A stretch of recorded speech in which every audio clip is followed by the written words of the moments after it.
المكتب التعاوني للدعوة والإرشاد وتوعية الجاليات بتندحة يقدم قلمي يشاركني الكلام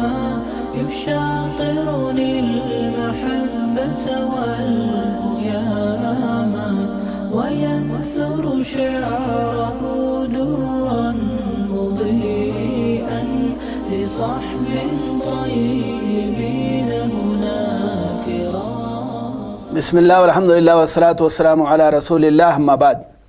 محترم بھائی اور بہنوں، جنہوں کو اللہ تعالیٰ نے یہ صلاحیت دی ہے کہ وہ پل بھر میں دور دراز کی خبریں لا سکتے ہیں اور بڑی تیزی کے ساتھ ادھر ادھر منتقل بھی ہو سکتے ہیں، جیسا کہ سلیمان علیہ السلام سے ایک جن نے یوں کہا، قال افریت من الجن انا آتیک بہ قبل ان تقوم من مقامک وانی علیہ لقوی امین، سورہ نمل آیت نمبر 39۔ ترجمہ: ایک قوی ہیکل جن کہنے لگا، اس مجلس سے آپ کے اٹھنے سے پہلے ہی میں اسے آپ کے پاس لا دیتا ہوں اور اس پر میں قادر اور امانت دار بھی ہوں۔ شیاطین کے بارے میں نبی کریم صلی اللہ علیہ وسلم نے فرمایا، ان الشیطان یجری من ابن آدم مجرى الدم، صحیح بخاری حدیث نمبر 7171،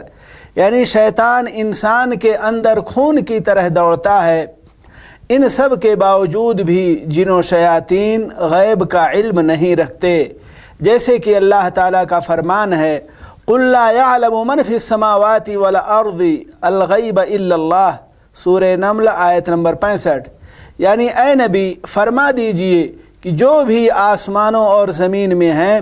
ان میں سوائے اللہ کے کوئی غیب نہیں جانتا۔ سلیمان علیہ السلام جنوں سے تعمیراتی کام وغیرہ بھی لیتے تھے، جب ان کا انتقال ہو گیا تو جنوں کو خبر نہیں ہوئی اور وہ ایک عرصہ تک دن رات کام میں لگے رہے، جیسے کہ اللہ رب العالمین نے فرمایا، فلما قضینا علیہ الموت ما دلهم على موته الا دابة الارض تأكل من سأته فلما تبینت الجن ان لو كانوا يعلمون الغیب ما لبثوا في العذاب المہین، سورہ سبا آیت نمبر 14۔ ترجمہ: پھر جب ہم نے ان پر موت کا حکم بھیج دیا تو اس کی خبر جنات کو کسی نے نہ دی سوائے اس گھن کے کیڑے کے جو ان کی لاٹھی کو کھا رہا تھا۔ پس جب سلیمان گر پڑے اس وقت جنہوں نے جانا کہ اگر وہ غیب جانتے تو اس ذلت کے عذاب میں مبتلا نہ رہتے۔ معلوم یہ ہوا کہ زمین و آسمان میں اللہ کے علاوہ کوئی غیب نہیں جانتا۔ اللہ تعالیٰ سے دعا ہے کہ وہ ہمیں دین کی صحیح سمجھ عطا فرمائے۔ وصلی اللہ وسلم علی نبینا محمد۔